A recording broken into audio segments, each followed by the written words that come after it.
हैं वे भोजन बनाते हैं। और प्रकाश संश्लेषण करना है तो 3 चीजें चाहिए थी। क्या चीज?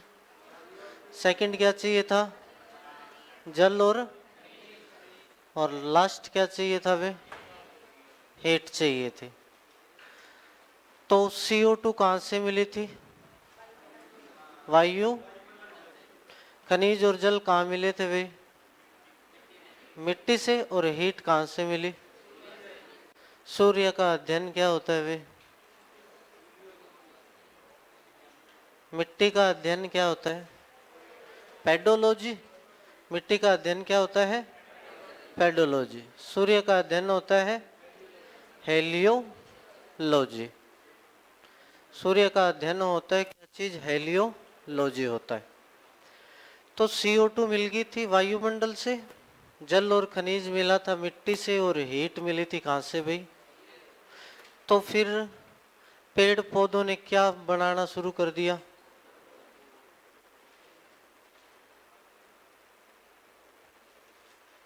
भोजन बनाया। और भोजन बनाया तो किस रूप में बना भाई? अब प्रकाश संश्लेषण भी 2 प्रकार से हुआ, एक प्राइमरी हुआ और एक सेकेंडरी। प्राइमरी में तो उसने क्या चीज बनाया, और सेकेंडरी में इसी ग्लूकोज को किस में कन्वर्ट कर दिया? तो पेड़ पौधे अपना जो भोजन स्टोर रखते हैं वो स्टार्च के रूप में क्या रखते हैं? स्टोर रखते हैं।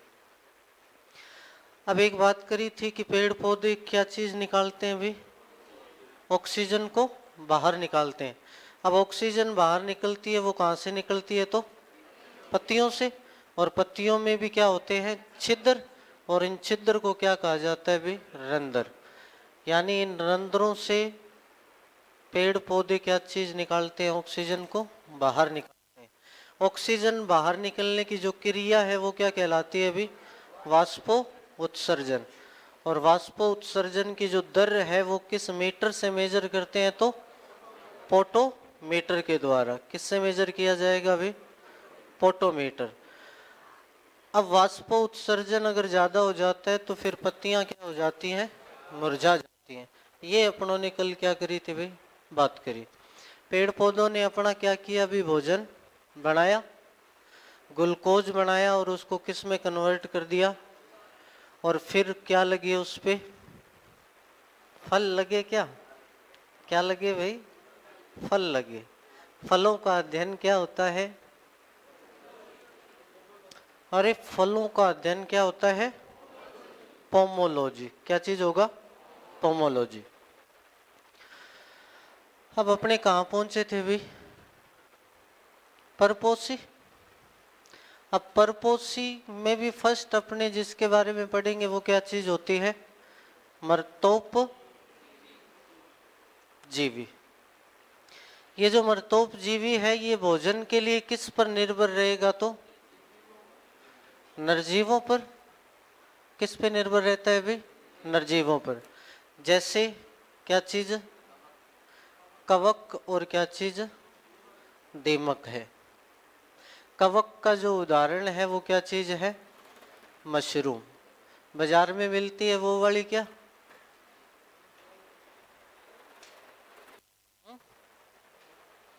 बाजार में मिलती है वही मशरूम। क्या?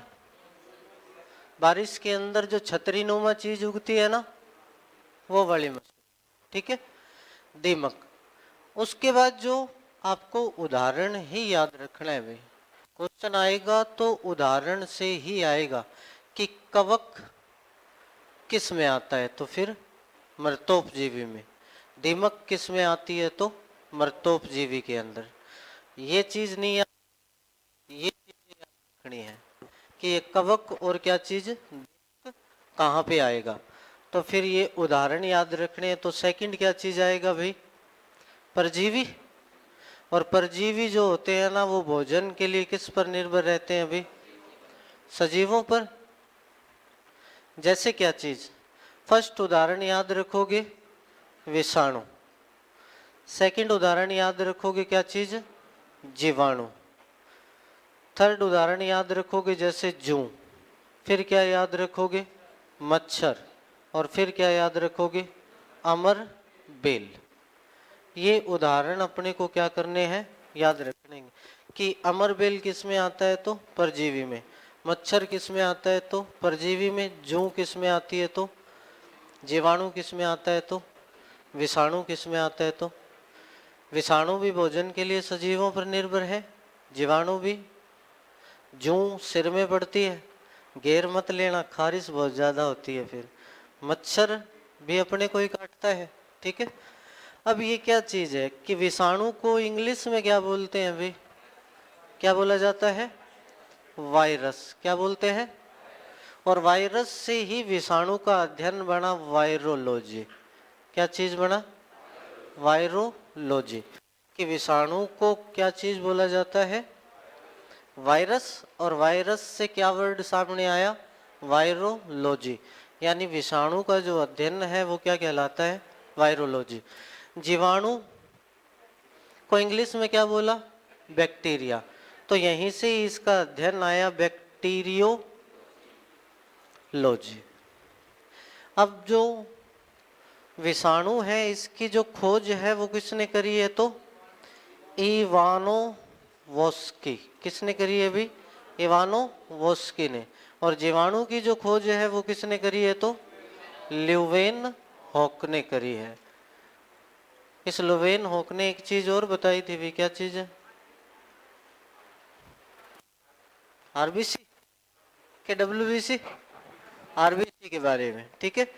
तो विषाणु को इंग्लिश में बोला गया वायरस, और वायरस से क्या बना, वायरोलॉजी। जीवाणु को इंग्लिश में बैक्टीरिया, और बैक्टीरिया से क्या बना, बैक्टीरियोलॉजी। विषाणु की जो वो खोज है वो इवानोवस्की ने करी है, और जीवाणु की जो खोज है वो किसने करी है, ल्यूवेन हॉक ने करी है।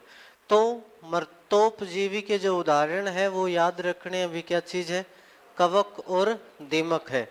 कवक का अध्ययन क्या होता है तो भाई, क्या चीज, माइकोलॉजी।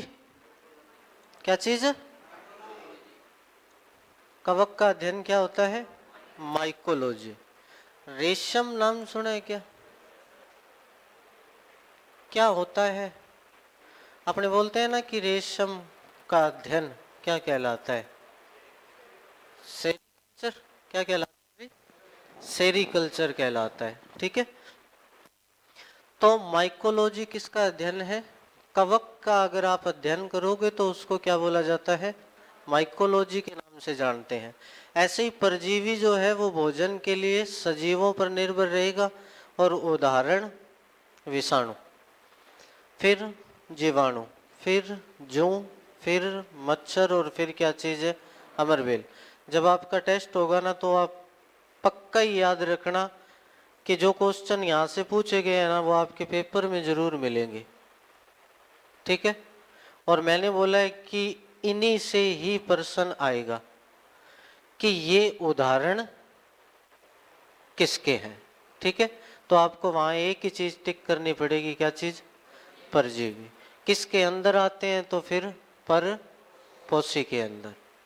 उसके बाद क्या चीज है कि पोषण है तो पोषक तत्व है। क्या चीज है, इन पोषक तत्वों को भी दो भागों में बांटा गया। कितने भागों में बांटा गया, दो भागों में। एक तो होता है अधिभार पोषक तत्व। क्या कहलाता है भी, अधिभार पोषक तत्व। और एक कहलाता है सूक्ष्म मात्रिक पोषक तत्व।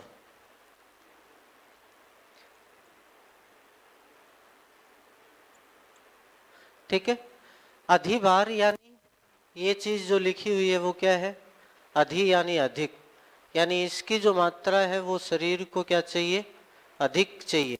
ये सूक्ष्म लिखा हुआ है इसलिए इसकी जो मात्रा चाहिए वो क्या चीज चाहिए भी, सूक्ष्म, यानी कम चाहिए। थोड़ी चाहिए तो है लेकिन क्या चाहिए, कम चाहिए। अब अधिभार याद रखना, शरीर में जिसका पाचन होता है ना वो यही है। शरीर में इन्हीं का क्या होता है भी, पाचन होता है। कि ये जो अधिभार पोषक तत्व आप खाते हो इनका शरीर में क्या होता है, पाचन होगा। और जो ये सूक्ष्म मात्रिक पोषक तत्व खाते हो इनका शरीर में पाचन नहीं होता, यानी पाचन इनका क्या होगा भाई, नहीं होगा। अब जिनका पाचन होगा वो भी 3 प्रकार के हैं और जिनका पाचन नहीं होगा वो भी कितने प्रकार के हैं? 3 प्रकार के मिलेंगे। जैसे कार्बोहाइड्रेट, क्या चीज? कार्बोहाइड्रेट। सेकंड इसके अंदर आएगा जो वो क्या आएगी? वसा। और फिर क्या चीज आएगा? प्रोटीन।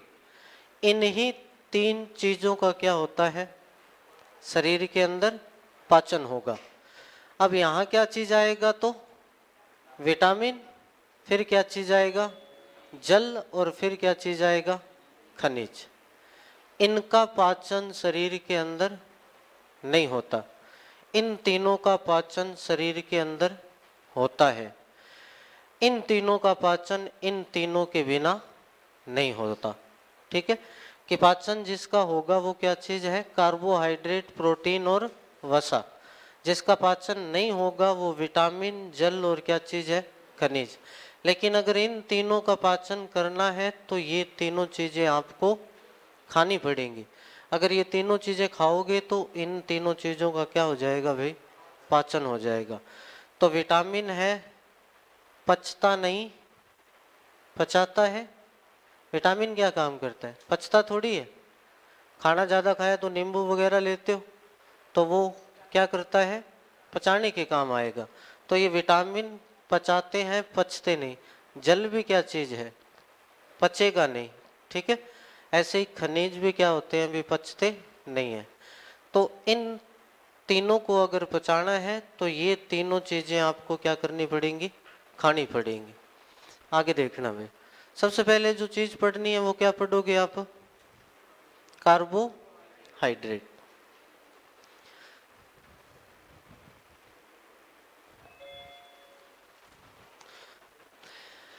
देखना भी, सबसे पहले कार्बोहाइड्रेट। कार्बोहाइड्रेट किसका यौगिक है? सबसे पहले तो ये पता होना चाहिए। ठीक है, तो कार्बोहाइड्रेट जो है वो किसका यौगिक है? कार्बन, हाइड्रोजन और किसका यौगिक है? ऑक्सीजन का। अगर आपसे कार्बोहाइड्रेट के अंदर इसका अनुपात पूछ ले तो फिर अनुपात होता है 1:2 अनुपात कितना होता है? 1 होगा। कि कार्बोहाइड्रेट के अंदर जो 3 चीजें मिलती हैं, कार्बन, हाइड्रोजन और क्या मिलेगा भाई? ऑक्सीजन। ऐसे ही क्या कार्बोहाइड्रेट के अंदर इन तीनों का आपसे क्या कर ले? अनुपात पूछ ले कि कार्बन, हाइड्रोजन और ऑक्सीजन का अनुपात कार्बोहाइड्रेट में किस तरीके से है? तो फिर क्या बोलोगे? 1:2:3 है। अब एक है कार्बोहाइड्रेट का जो सबसे सरल रूप है, सबसे सरल रूप वो क्या चीज है भाई? ग्लूकोज है। अगर कार्बोहाइड्रेट बढ़ जाएगा तो भी कौन बढ़ जाएगा? ग्लूकोज। अगर कार्बोहाइड्रेट कम हो जाएगा तो भी कौन हो जाएगा? कम, ग्लूकोज। ठीक है, अब ग्लूकोज कार्बोहाइड्रेट का क्या चीज है? सबसे सरल रूप है। कार्बोहाइड्रेट को 3 भागों में बांटा गया भाई। कार्बोहाइड्रेट को कितने भागों में बांटा गया है? 3 भागों में। तो सबसे पहला नाम जो आता है ना वो क्या है?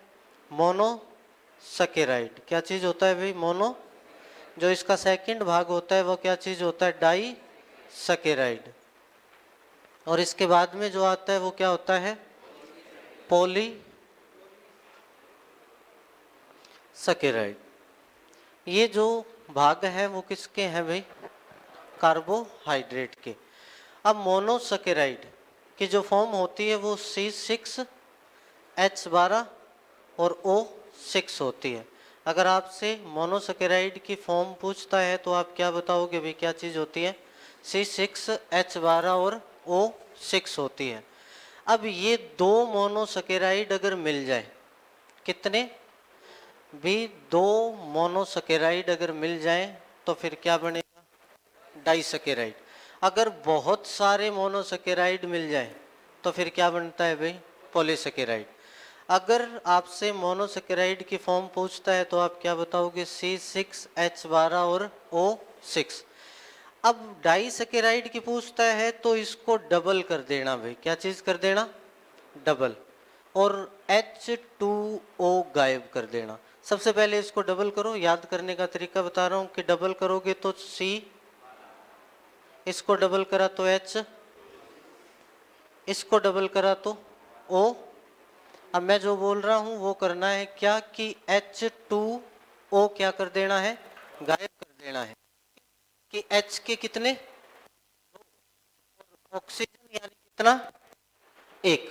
तो इसमें से 2 गया तो कितना रह गया भाई, और इसमें से 1 गया तो अगर आपसे डाइसैकेराइड की फॉर्म पूछता है तो क्या आएगी, C12, H22 और O11।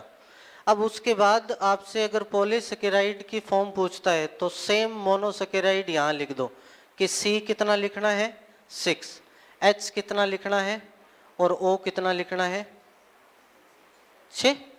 अब मैंने आपको बोला कि H2O क्या कर देना है, गायब। तो इसके अंदर से H के 2 अणु जाएंगे तो कितने रह जाएंगे, और 1 जाएगा तो कितना रह जाएगा, और इसकी पावर क्या हो जाएगी। क्यों, क्योंकि बहुत सारे मोनोसैकेराइड मिले हैं तो क्या चीज बना है, पॉलीसैकेराइड।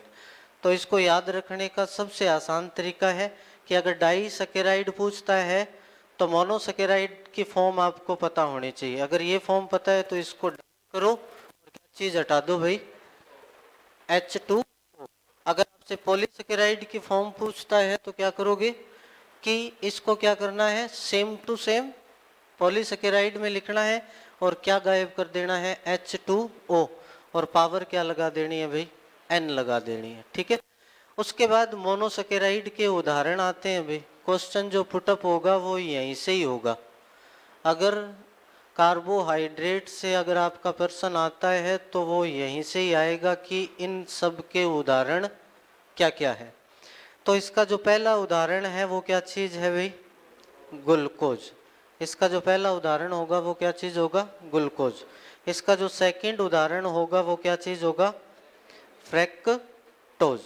और इसका जो थर्ड उदाहरण होगा वो क्या होता है भाई, गैलेक्टोज। अब आपको ये पता रहना चाहिए कि ये सारी चीजें मिलती कहाँ पर हैं। ठीक है, तो ग्लूकोज तो सबको पता है कि कहाँ है, जो अपना ब्लड है उसके अंदर क्या चीज है भाई, ग्लूकोज है। मानव शरीर की बात चलने लग गई है अब कि ग्लूकोज कहाँ मिलता है, तो ब्लड में मिलता है। फ्रैक्टोज कहाँ मिलेगा, तो फलों में मिलता है। फ्रैक्टोज कहाँ मिलता है भाई, फलों में। मधुमक्खी जिसको स्टोर करती है वो भी क्या चीज है, फ्रैक्टोज है। मधुमक्खी जिसका स्टोर करती है वो भी क्या चीज है, फ्रैक्टोज है। और मधुमक्खी स्टोर करने के बाद इसको क्या बना देती है भाई, शहद। और शहद का प्रमुख घटक क्या कहलाता है फिर, फ्रैक्टोज कहलाता है। अब मधुमक्खी है तो मधुमक्खी का अध्ययन क्या कहलाता है भाई, कि पालन। मधुमक्खी को अगर पाला जाता है तो एपी कल्चर के नाम से जाना जाता है। अब गैलेक्टोज जो है वो कहाँ मिलती है, तो फिर दूध के अंदर। दूध के अंदर क्या चीज मिलेगा भाई, गैलेक्टोज मिलती है। अब डाइसैकेराइड के उदाहरण क्या क्या हैं, कि डाइसैकेराइड के उदाहरण, तो मोनोसैकेराइड के जो उदाहरण है वो पहला तो क्या चीज है, ग्लूकोज मिलेगा कहाँ, तो ब्लड के अंदर। फ्रैक्टोज कहाँ मिलेगा, तो फलों के अंदर। मधुमक्खी इसी को ही क्या करती है, स्टोर। और स्टोर करने के बाद जो चीज बनाती है वो शहद, और शहद का प्रमुख घटक कहलाता है फ्रैक्टोज। उसके बाद कौन सा उदाहरण है, तो गैलेक्टोज। और गैलेक्टोज कहाँ मिलेगी, तो दूध में। अब डाइसैकेराइड के उदाहरण इन्हीं से ही बने हैं भाई, कि ग्लूकोज के साथ अगर ग्लूकोज मिल जाए तो सबसे पहला उदाहरण तैयार हो जाता है माल्टोज। तो डाइसैकेराइड का पहला उदाहरण क्या है, माल्टोज। अगर ग्लूकोज के साथ क्या मिल जाए, ग्लूकोज, तो क्या चीज बनेगी, तो माल्टोज। ऐसे ही ग्लूकोज के साथ क्या चीज मिल जाए, फ्रैक्टोज, तो फिर डाइसैकेराइड का दूसरा उदाहरण तैयार होता है, क्या चीज, सुक्रोज। और उसके बाद में ग्लूकोज के साथ क्या चीज मिल जाए, गैलेक्टोज, तो फिर डाइसैकेराइड का तीसरा उदाहरण क्या चीज, लैक्टोज बनता है वे। अब ये पता होना चाहिए कि माल्टोज कहाँ है, सुक्रोज कहाँ है और लैक्टोज कहाँ पे मिलती है। तो माल्टोज जो है वो तो मिलती है भाई चावल के अंदर। माल्टोज कहाँ मिलती है? चावल के अंदर एक चीज नहीं मिलती, वो क्या चीज है? प्रोटीन। चावल के अंदर क्या नहीं मिलता? प्रोटीन नहीं मिलती। सुक्रोज कहाँ मिलेगी तो, और कहाँ मिलती है? गन्ना अनुसंधान केंद्र कहाँ है? हैं?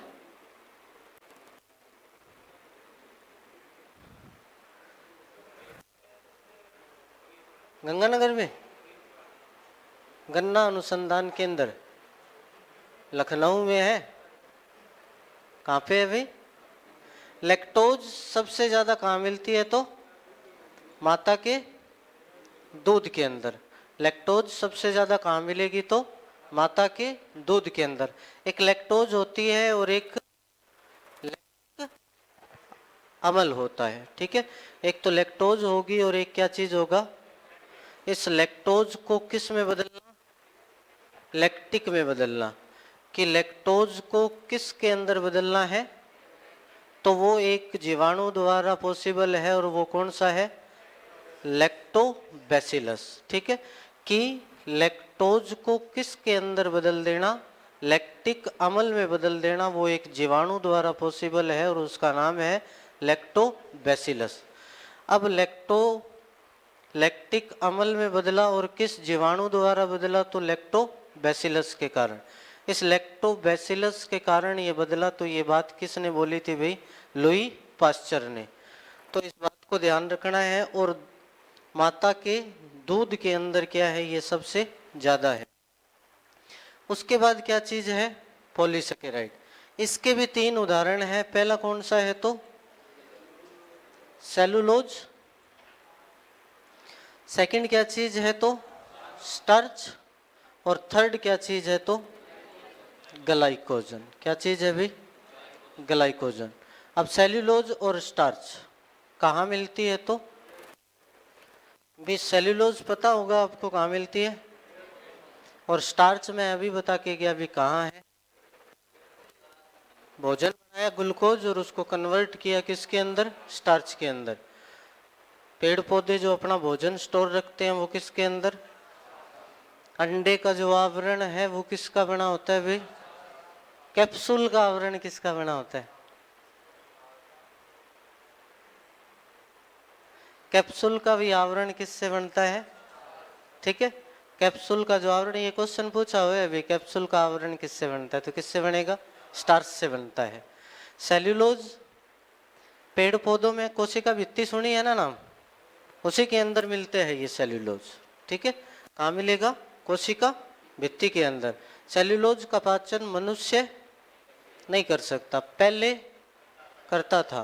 क्यों करता था? क्योंकि अपेंडिस थी, और अब अपेंडिस नहीं है, ठीक है तो शरीर पर जो सेल्यूलोज को पचाता था वो समान उस अपेंडिस के अंदर नहीं है, ठीक है। और सेल्यूलोज का पाचन एक ही चीज कर सकता है, कौन?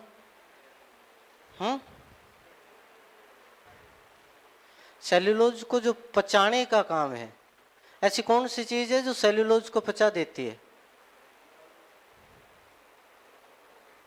कौन सी चीज है भाई? जीवाणु। कौन है? पहले अपेंडिस में जीवाणु मिलते थे, अब जीवाणु अपेंडिस के अंदर नहीं मिलते हैं। तो इसी कारण अपेंडिस खुल जाती है और उसके अंदर क्या चला जाता है अभी? भोजन जाता है।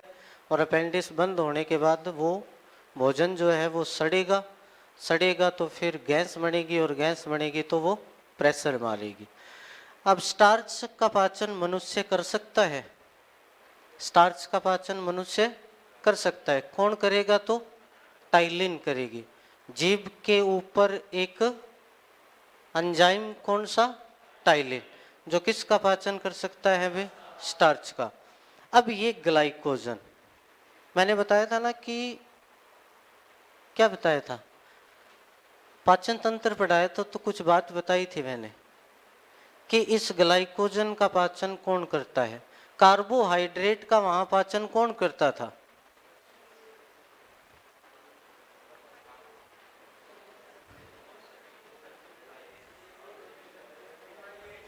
एमाइलेज कौन करता था?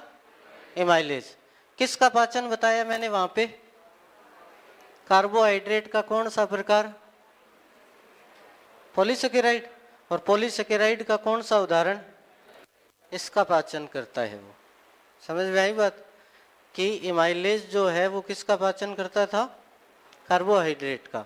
और कार्बोहाइड्रेट के भी अंदर कौन? और पॉलीसेकेराइड के भी अंदर कौन? इसका ही पाचन करता है कौन? एमाइलेज। ठीक है। तो अग्नाशय से स्त्रावित होता था। अग्नाशय के अंदर क्या चीज मिलता था? अग्नाशय रस के अंदर एमाइलेज। और वो एमाइलेज ही क्या काम करता था? इस ग्लाइकोजन को पचाने का काम करता है। तो फिर सबसे पहला जो उदाहरण था वो क्या चीज था भी? मोनोसेकेराइड। मोनोसेकेराइड के अंदर तीन मुख्य बात आपको जो याद रखनी है कि इसके उदाहरण क्या चीज हैं। तो फर्स्ट क्या चीज है भाई? ग्लूकोज। सेकंड क्या चीज है? फ्रैक्टोज। थर्ड क्या चीज है? गैलेक्टोज। अब ग्लूकोज कहाँ मिलती है? तो ब्लड के अंदर। फ्रैक्टोज कहाँ मिलती है? तो फलों के अंदर। गैलेक्टोज कहाँ मिलती है? तो दूध के अंदर। ऐसे ही डाइसेकेराइड के तीन उदाहरण है। क्या चीज? माल्टोज कहाँ मिलेगी? तो ऐसे ही सुक्रोज कहाँ मिलेगी? तो गन्ने और चीनी में। ऐसे ही क्या चीज है जो कहाँ मिलेगी? भी माता के दूध के अंदर। ऐसे ही पॉलीसेकेराइड के तीन उदाहरण हैं। पहला सेल्यूलोज, सेकंड स्टार्च और थर्ड क्या है? मनुष्य स्टार्च का पाचन कर सकता है। कौन करता है? तो टाइलिन करती है। ग्लाइकोजन का पाचन भी मनुष्य कर सकता है। कौन करता है? तो एमाइलेज करता है। कौन करेगा? एमाइलेज।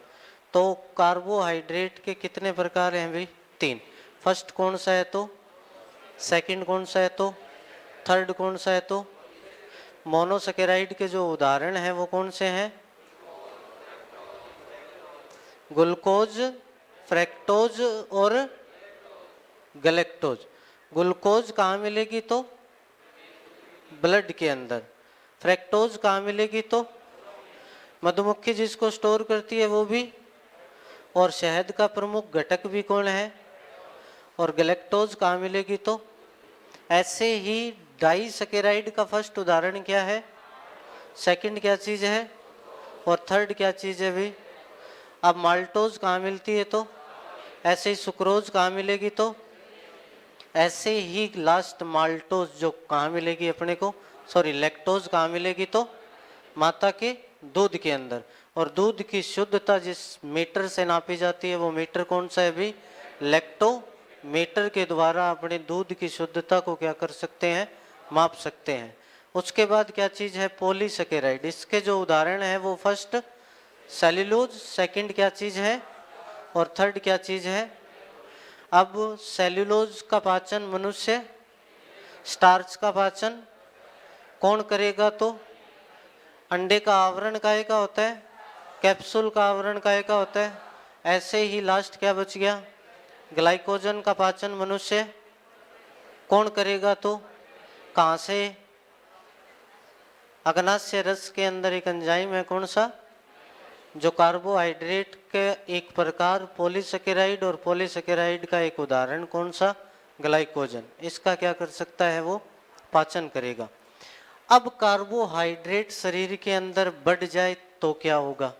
अब कार्बोहाइड्रेट शरीर के अंदर कम हो जाए तो क्या होगा? इसके अंदर नहीं है, ये सारी बात आपको ब्लड के अंदर लिखी हुई मिलेगी भी। ठीक है कि ब्लड के अंदर क्या चीज है? कार्बोहाइड्रेट का जो सबसे सरल रूप है वो क्या चीज बताया अभी मैंने? ग्लूकोज है। अगर कार्बोहाइड्रेट बढ़ेगा तो क्या चीज बढ़ जाएगा? ग्लूकोज बढ़ेगा। अगर कार्बोहाइड्रेट कम हो जाएगा तो किसका रूप कम हो जाएगा? तो ग्लूकोज का। अब कार्बोहाइड्रेट बढ़ जाए तो क्या होगा? अगर कार्बोहाइड्रेट घट जाए तो क्या होगा? तो ये जो सारी क्रिया है ना वो कहाँ से होती है? तो फिर यकृत से होती है भी।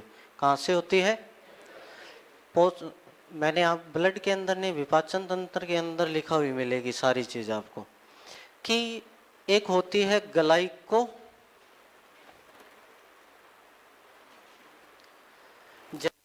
क्या चीज होता है भी? ग्लाइकोजेनेसिस, क्रिया यकृत के अंदर होने वाली। उसके बाद जो सेकंड है वो क्या होती है भी? ग्लाइकोनियोजेनेसिस। कौन सी होती है?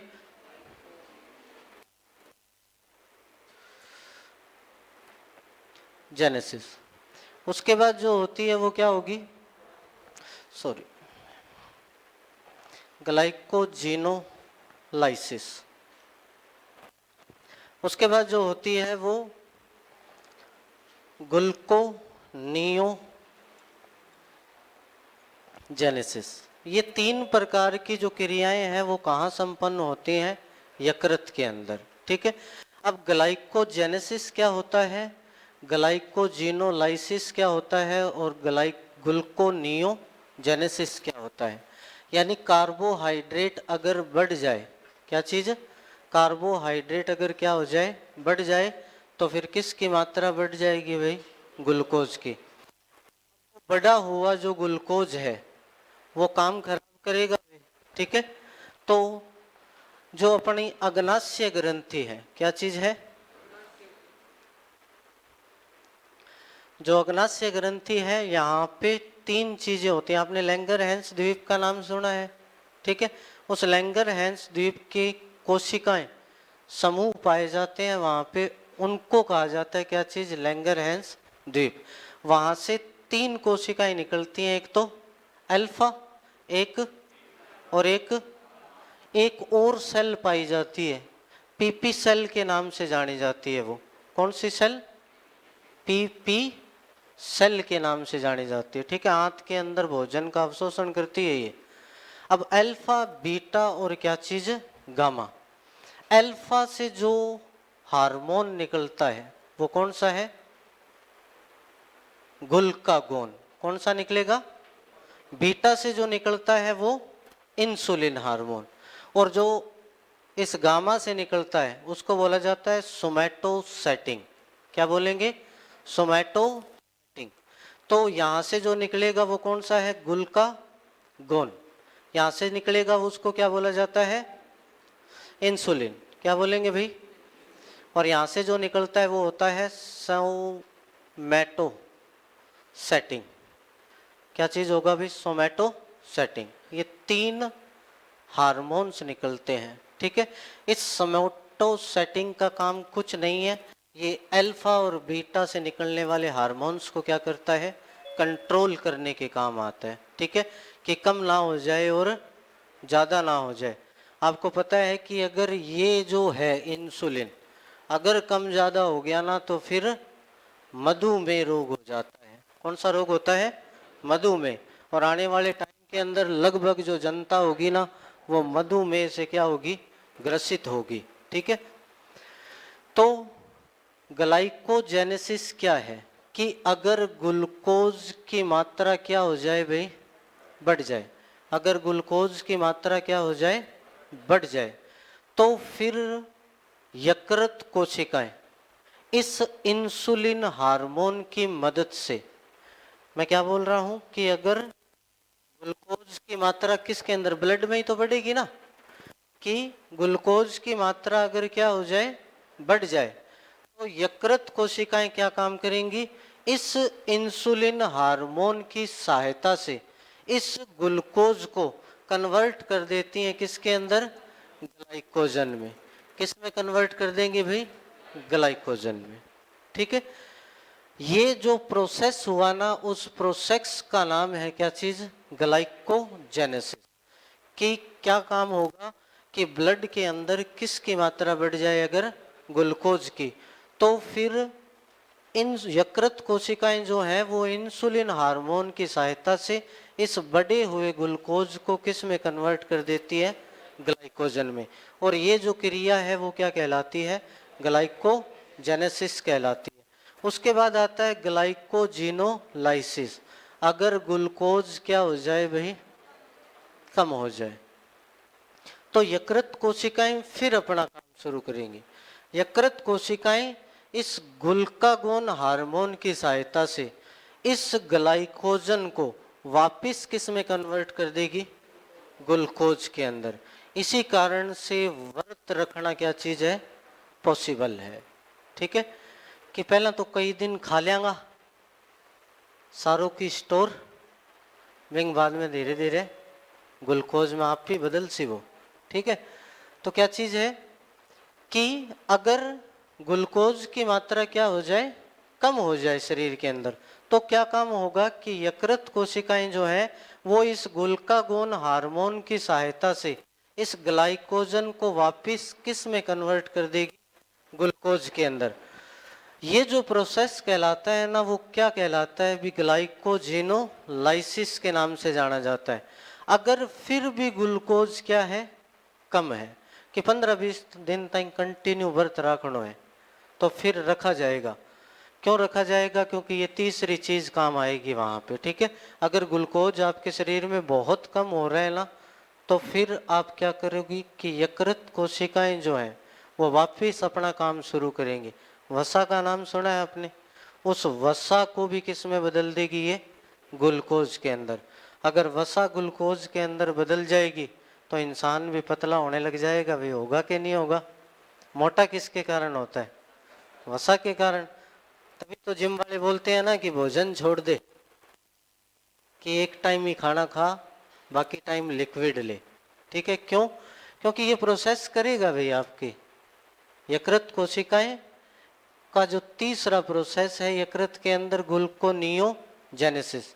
ये क्या काम करेगा, जो आपका फैट जमा हो रहा है उसको किसके अंदर कन्वर्ट कर देगा, ग्लूकोज। और ग्लूकोज क्या काम करेगी, आपको एनर्जी देगी, तभी तो आपको भूख नहीं लगेगी। ठीक है, तो फर्स्ट जो प्रोसेस था वो ग्लाइकोजेनेसिस था। और ये क्या चीज है, ग्लूकोज अगर क्या हो जाता है शरीर के अंदर, बढ़ जाता है, तो क्या चीज, इंसुलिन हार्मोन की सहायता से कौन, यकृत कोशिकाएं किस में कन्वर्ट कर देती हैं, तो ग्लाइकोजन में। अगर ग्लूकोज क्या हो जाए शरीर के अंदर, कम हो जाए, तो क्या होगा कि ग्लूकागोन जो हार्मोन है इसकी सहायता से यकृत कोशिकाएं इसकी सहायता से क्या काम करेंगी, इस ग्लाइकोजन को वापस किस में कन्वर्ट कर देंगी, ग्लूकोज के अंदर। ये प्रोसेस ग्लाइकोजेनोलाइसिस कहलाएगा। और उसके बाद जो चीज है ग्लूकोनियोजेनेसिस, क्या काम करेगा, अगर ग्लूकोज की और ज़्यादा कमी है तो जो आपका फैट है वो किस में कन्वर्ट हो जाएगा भाई, ग्लूकोज के अंदर। और ये जो क्रिया कहलाती है ना, वो क्या कहलाती है, ग्लूकोनियोजेनेसिस के नाम से जानी जाती है। तो फर्स्ट जो है वो क्या चीज़ है भाई, सेकंड क्या चीज़, थर्ड क्या चीज़ है। अब मोनोसेकेराइड के उदाहरण पहला, सेकंड क्या है, तीसरा क्या है, डाइसेकेराइड, फिर क्या चीज़ है, पॉलीसेकेराइड के क्या है, फिर क्या चीज़ है, और फिर क्या चीज़ है, ग्लाइकोजन का जो पाचन है वो कौन करता है, तो एमाइलेज करता है। अब जो क्रियाएं हैं कि कार्बोहाइड्रेट बढ़ जाए और कार्बोहाइड्रेट क्या हो जाए, कम हो जाए, तो कार्बोहाइड्रेट बढ़ जाएगा तो ग्लूकोज किस में चेंज हो जाएगा भी, अगर ग्लूकोज कम हो गया तो ये ग्लाइकोजन वापस किस में आ जाएगा भी, और अगर और भी कम है तो जो वसा है वो भी किस में कन्वर्ट हो जाएगी। और वो जो क्रिया है वो क्या कहलाती है, ग्लाइकोनियोजेनेसिस के नाम से जानी जाती है। अब उसके बाद क्या चीज आता है अभी, सेकंड, विटामिन अपन ने पढ़ लिए। उसके बाद प्रोटीन। प्रोटीन क्या चीज है,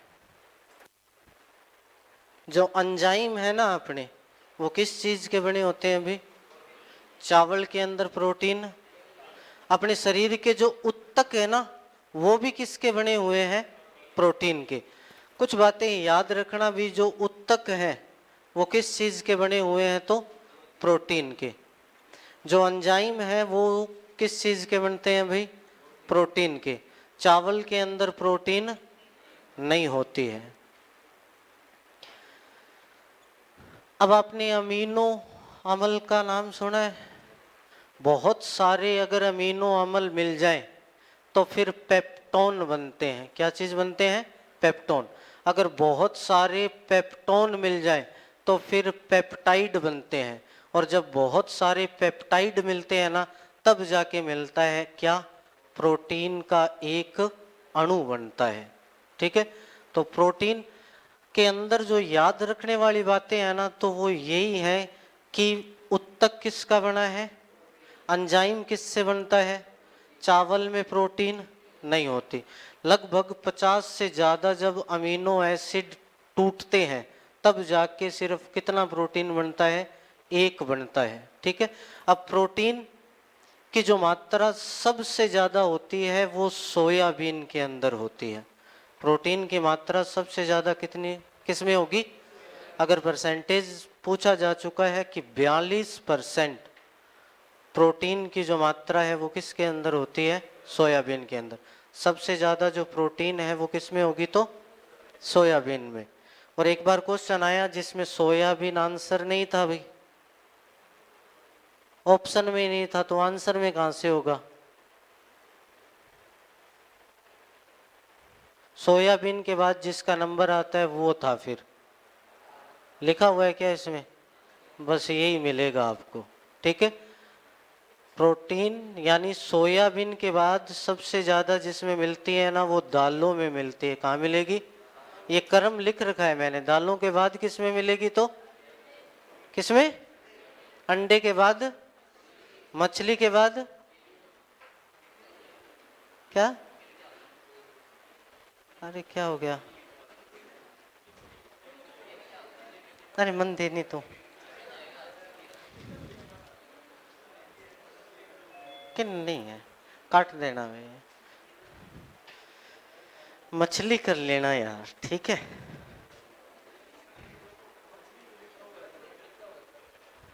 अरे गलती से लिखा, मछली कर लेना। ठीक है।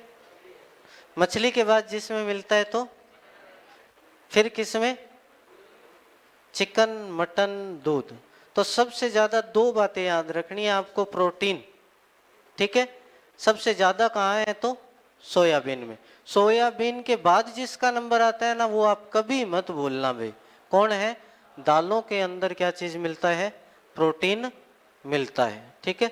सबसे ज्यादा सोयाबीन में, और सोयाबीन के बाद, और जो अपने शरीर में प्रोटीन की मात्रा है वो 17% है। शरीर में जो प्रोटीन की मात्रा है वो कितने परसेंट है? 17% प्रोटीन मिलता है। कहाँ पर भी? अपने शरीर में। प्रोटीन काम क्या करेगा? तो शरीर की शारीरिक वृद्धि करेगा, और क्या चीज करेगा? उसका विकास करेगा। प्रोटीन क्या काम करेगा? तो शरीर की शारीरिक वृद्धि करता है और उसका क्या करता है? विकास करता है। अब बहुत सारी चीजें हैं कि पूछ ली जाती है कि किस किस में कौन कौन सी प्रोटीन पाई जाती है। ठीक है। तो दूध में आप सबको पता है किस में मिलती है? दूध में जो प्रोटीन है वो कौन सी है? कैसीन प्रोटीन पाई जाती है। दूध में जो प्रोटीन होगी वो कौन सी होगी भाई? कैसीन प्रोटीन मिलती है।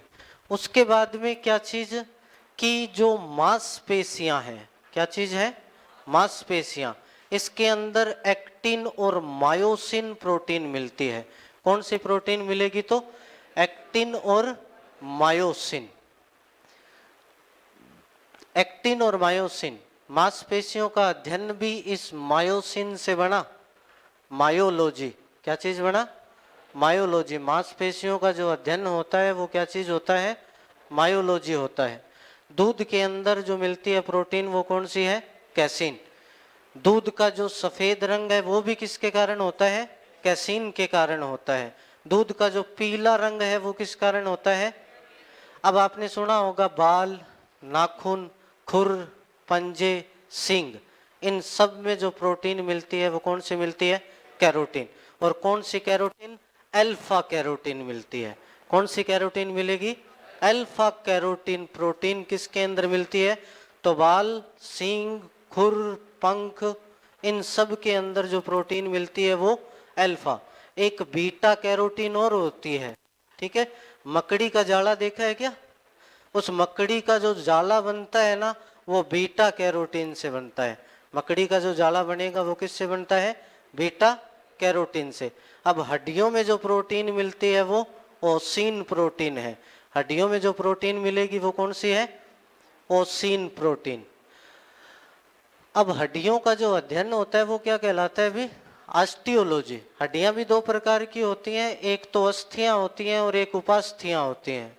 हड्डियां जो है अस्थि को बोलते हैं हड्डियां। अस्थि और क्या चीज होती है? उपास्थि। अस्थियां ठोस होती हैं और उपास्थियां जो होती हैं वो अर्ध ठोस होती हैं, इसलिए इनके दोनों का अध्ययन ही अलग अलग कहलाता है भाई। ठीक है, अस्थियों का जो अध्ययन है वो ऑस्टियोलॉजी कहलाता है और उपास्थियों का जो अध्ययन है वो कॉन्ड्रोलॉजी के नाम से जानते हैं। किसके नाम से जानेंगे भाई? कॉन्ड्रोलॉजी जो अध्ययन है वो किसका है? उपास्थियों का है। उसके बाद आपने एक नाम सुना होगा डीएनए। इसकी फुल फॉर्म किस किसको पता है?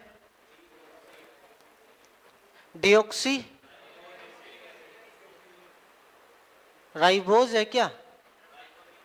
डिऑक्सी, मेरे को यूं बताओ, मैं डिऑक्सी के आगे राइबो लगाऊं कि ना लगाऊं? हैं? डिऑक्सी राइबो न्यूक्लिक एसिड होता है। क्या चीज होगा? डिऑक्सी राइबो न्यूक्लिक एसिड के नाम से जान। इसमें जो प्रोटीन होती है ना उसको बोला जाता है भाई हिस्टोन प्रोटीन पाई जाती है। कौन सी प्रोटीन पाई जाएगी? Histone protein. अंडे में कौन सी प्रोटीन होती है? तो एल्बुमिन प्रोटीन मिलती है। अंडे में जो प्रोटीन होगी वो कौन सी होगी? एल्बुमिन। गेहूं में कौन सी प्रोटीन मिलती है?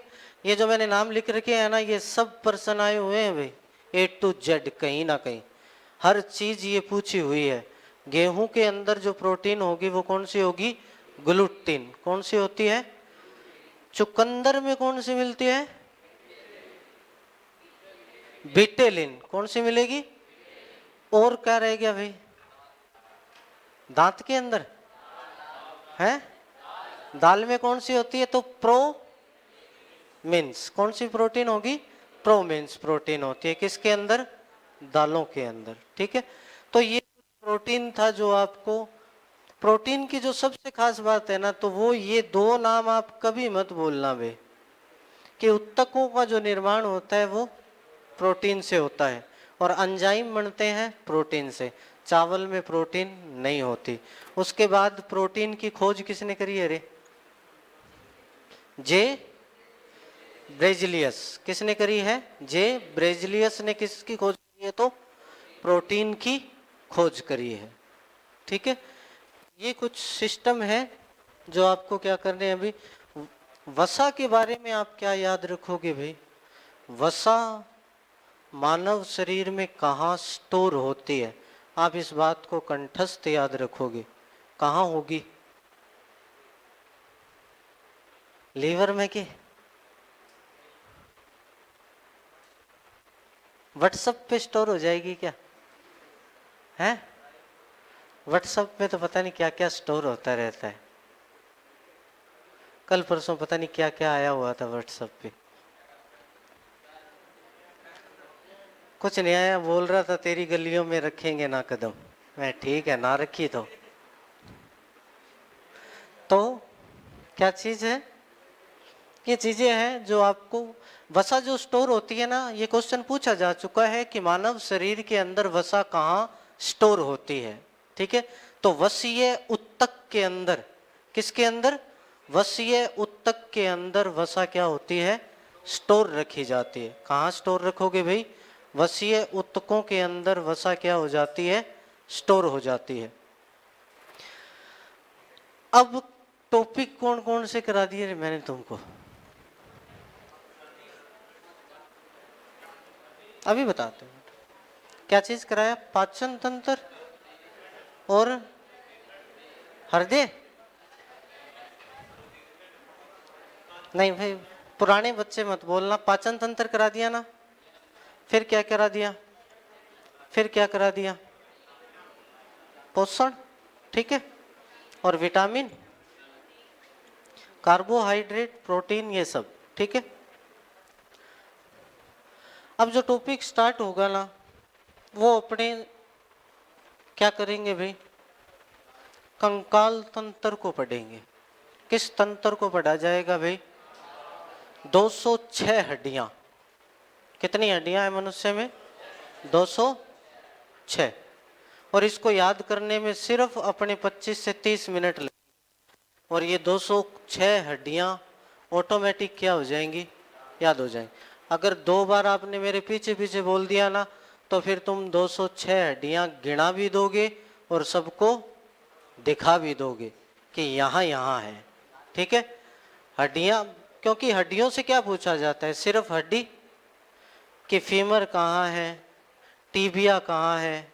ठीक है, ये हड्डियां है कहाँ, कौन सी हड्डियों को क्या कहा जाता है। अगर कंकाल तंत्र से क्वेश्चन टफ बनता है ना तो वो फिर हड्डियों के नाम पूछेगा तुमसे। अब तुमको पता है कि अगर थोड़ी बहुत किताबों के अंदर नॉलेज है तो फिर वो लिख देते हैं कि कपाल में कितनी हड्डियां हैं, 8। कपाल में कितनी है, अब क्वेश्चन टफ होगा तो वो 8 है कौन सी। ठीक है, कि कपाल के अंदर जो 8 हड्डियां हैं वो कौन सी हैं। थोड़ी सी देखना भी, मैं भी याद करा देता हूँ। कपाल की जो 8 हड्डियां हैं, क्या चीज, एफ, क्या चीज, फिर क्या बोलोगे, पोट, क्या बोलोगे, फिर क्या बोलोगे, एस और ई, कि एफ पोट एस ई, ये कपाल के अंदर मिलते हैं वे, कि F P O T pot, S और ई। तो एफ से बनता है फ्रंटल, क्या बनेगा, पी से बनता है पैराइटल, क्या बनता है, पैराइटल। ओ से बनता है ऑक्सीपटल, क्या बनेगा, टी से बनता है टेम्पोरल, क्या बनेगा, एस से बनता है सफिनोइड, क्या बनेगा भाई, सफिनोइड। और ई से बनता है इथमोयस, क्या बनता है, इथमोयस। ये कपाल की कितनी हड्डियां हैं, 60 नहीं 8। कहाँ है ये, तो 1 2 3 4 5 6 ही है। तो कोड भी याद रखने पड़ेंगे। ठीक है, कि 12 12 और 11 हो जा। तो फ्रंटल कितनी है, पैराइटल कितनी है, तो ऑक्सीपटल कितनी है, तो टेम्पोरल कितनी है, तो सफिनोइड कितनी है, तो और इथमोइस कितनी है, तो होगी क्या 8 पूरी। ये कपाल के अंदर क्या मिलती है, 8 हड्डियां। और कपाल किसका हिस्सा है, जो फोड़ते हैं ना मरने के बाद,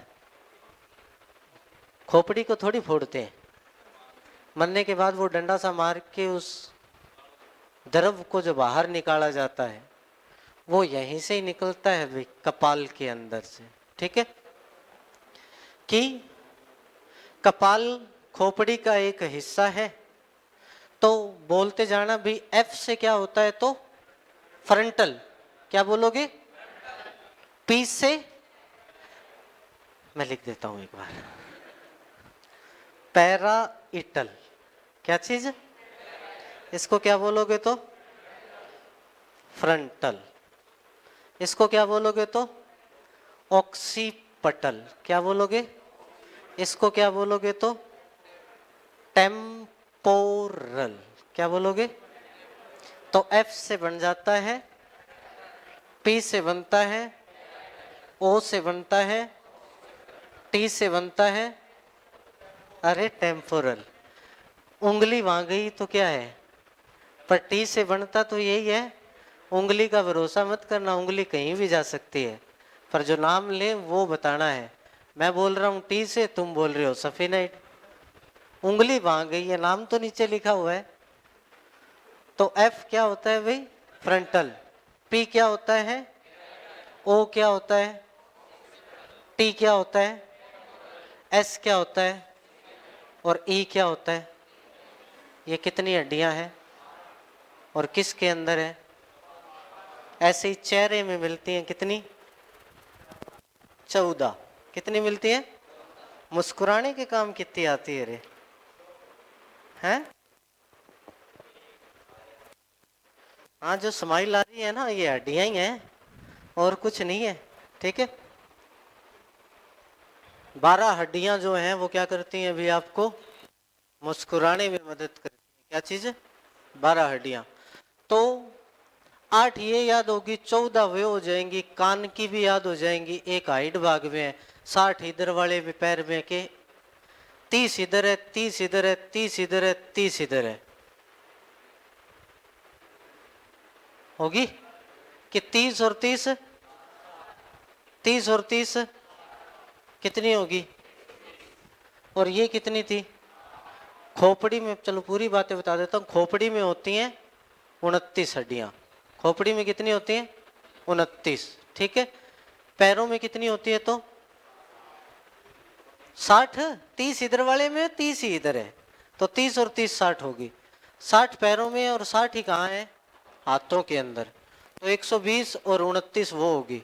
उसके बाद पसलियां हैं 12 जोड़ी, तो 12 जोड़ी का मतलब 24 हो गई, ठीक है।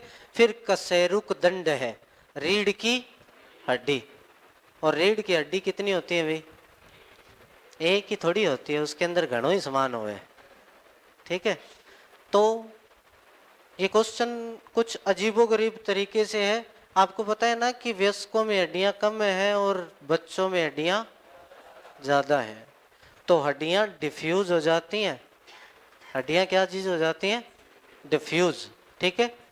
बच्चों के कशेरुक दंड के अंदर यानी रीढ़ की हड्डी में 33 हड्डियां मिलती हैं। कितनी मिलती हैं? और अपने अंदर मिलती हैं कितनी? 26 ही हैं। कितनी है? 26 है। तो कुछ यानी कितनी, 33 में से 26 बची, तो कितनी? 7 हड्डियां क्या हो जाती हैं? डिफ्यूज हो जाती हैं, यानी 7 अस्थियां मिलकर एक अस्थि का निर्माण कर देती है, ठीक है। ऐसे ही यहाँ पे भी अलग अलग हड्डियां हैं जो मिलकर बाद में एक हो जाती हैं। यहाँ पे भी हैं जो मिलकर बाद में एक हो जाती हैं। बच्चों में अलग अलग है। बच्चों को उठाओ ना तो कभी उसके यूं यूं उंगली मारा करो, पता लग जाएगा यार, इधर उधर खांचे से बने होंगे, ठीक है। अपने खांचे नहीं है यहाँ पे, ठीक है, कहीं खांचा नहीं है। जब बच्चों के मारोगे ना तो उंगली थोड़ी अंदर चली जाएगी। क्यों? क्योंकि वहां पे पार्ट क्या चीज है?